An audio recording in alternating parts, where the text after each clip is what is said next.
What's up, guys? Welcome back to the channel. Welcome back to another video. If you're stopping by the channel for the first time, please consider subscribing to my channel.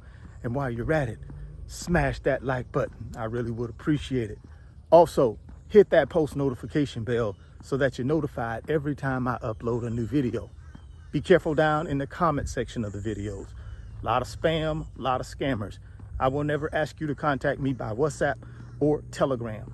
I also do not invest money for my subscribers, so please be careful. Don't get yourself scammed. If you want up to 12 free stocks, Webull is going to give you up to 12 free stocks when you open a new Webull brokerage account. Put at least $100 in that brokerage account.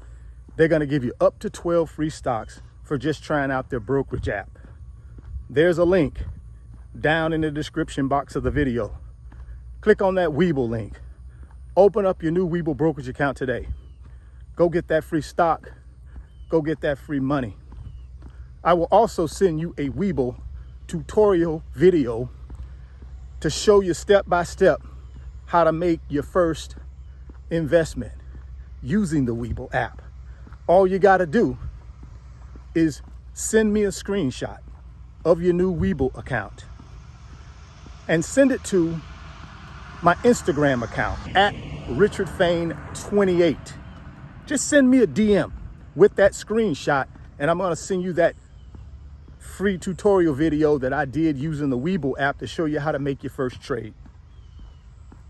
Why are tier one, too big to fail banks setting aside $8 billion in their loan loss reserve? Banks are starting to get worried that the economy will continue to weaken and consumers, businesses, and real estate investors will not be able to repay their loans. Since the pandemic started, savings for consumers skyrocketed.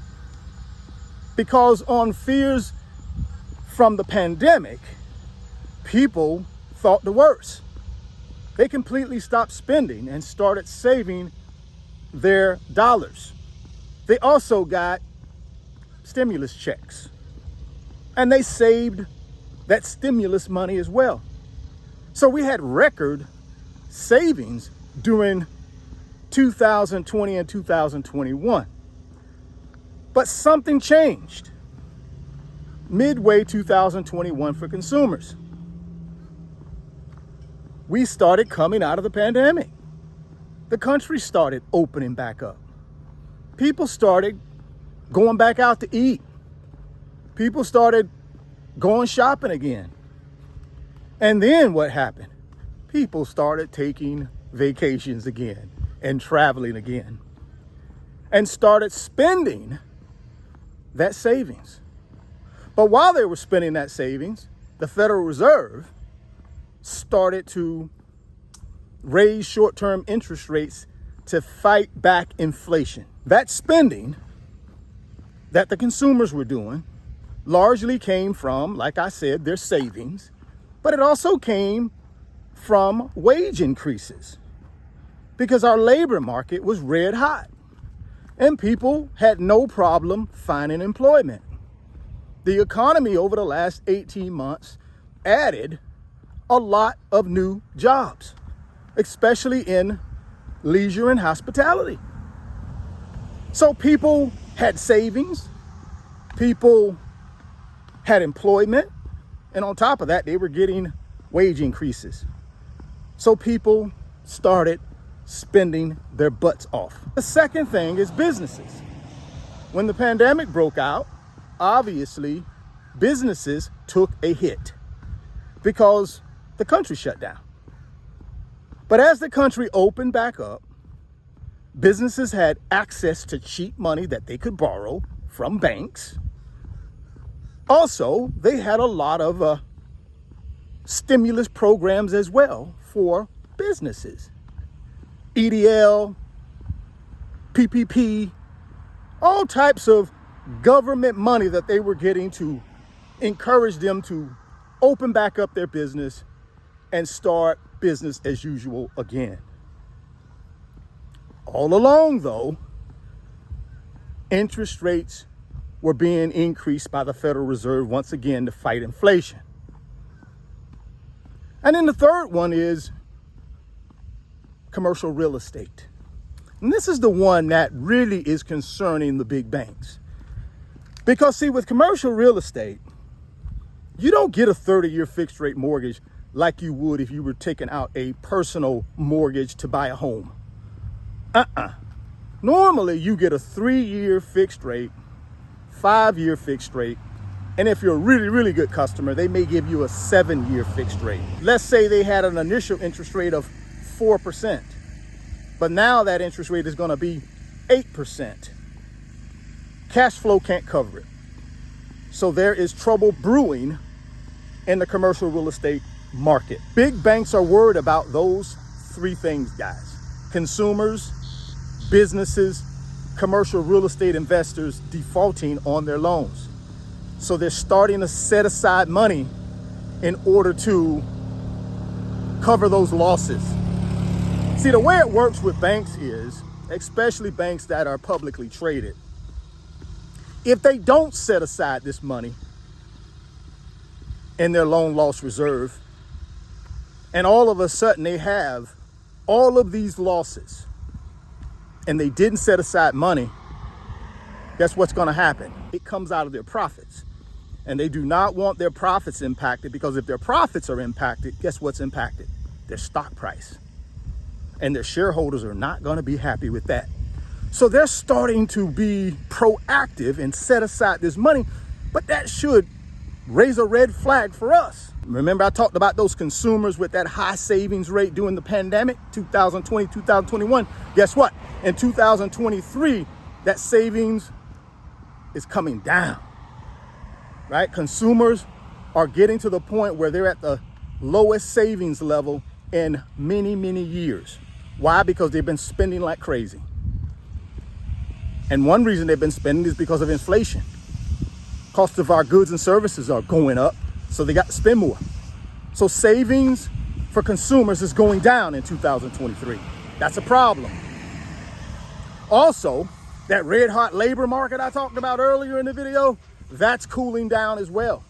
And when that red hot labor market continues to cool down because the Fed keep increasing short-term interest rates, that starts tightening up the job market. Now people are not just readily able to go out and just find a job whenever they want to. Labor market starts tightening up, fewer jobs. There are no increases in wages, right? That's a concern. They see that coming. Also, when you look at credit card debt for consumers, almost $1 trillion in credit card debt with these high interest rates. That's a concern. Average interest rate on a credit card right now is about 16.99%, guys. Average consumer has about $6,200 in credit card debt. So that's a concern. And then the cherry on top of the ice cream sundae is student loan debt repayment starts in October of 2023, guys. All of these things for consumers are not looking good. And big banks know that. So they're thinking, hey, we're going to have some defaults in credit cards not being paid. We're going to have some defaults in these high interest rate auto loans that people have been taking out over the last year, year and a half. Yeah, we're going to have some defaults in home equity line of credit that are tied to the prime rate that has increased by 4 or 5% over the last year and a half because of interest rates being increased by the Fed. Businesses do loans as well. They do loans to do what? Operate their business, expand their business, grow their business, hire new employees, R&D. They're driven by who? Customers, consumers. So if consumers have less savings, if consumers have a less of an opportunity to be able to get a job, guess what? Consumers will stop spending, and we can already see that happening. That's why inflation is coming down. Consumers will stop spending. And when they stop spending, that hurts who? Businesses. Businesses drive all of their revenue from consumers like you and I. And when consumers stop spending, businesses suffer. When businesses suffer, they don't generate any revenue or profit. Therefore, they can't repay their loans to the banks. And the banks know that. So that's a concern. And then commercial real estate, we already talked about. Those adjustable rate commercial real estate mortgages are coming due that were locked in for 3 years, 5 years, or 7 years at 3 or 4%. They're going to adjust, right, to 7 or 8%. And a lot of these commercial real estate owners won't be able to afford that increase in mortgage payment because their cash flow just won't make it happen for them. That's a concern. So all that being said, you should be preparing yourself for the worst case scenario, like I've already told you guys in videos past, because I'd rather be over prepared than under prepared and something catastrophic happens. So just understand that you got to start preparing now, guys, because by the end of 2023, either we're going to be going into the new bull market or we're going to be going into a recession. Those are your only two options.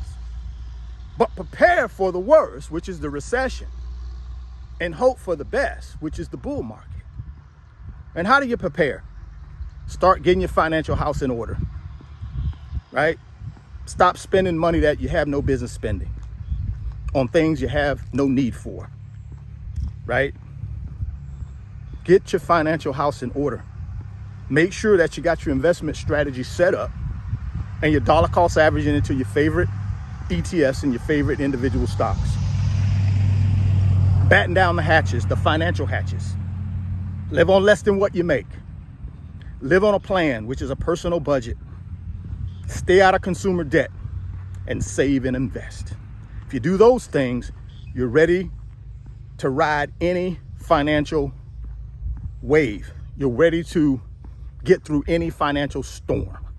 Drop me some comments down in the comment box and let me know why you think tier 1, too big to fail banks are setting aside $8 billion in their loan loss reserve. Love to hear your comments down in the comment box. If you want those 12 free stocks from Webull, you know you got to click on that link down in the description box. Put your $100 in, man, and guess what? Start building wealth. Like I said, prepare for the worst. Expect the best. Go get that free stock. Go get that free money.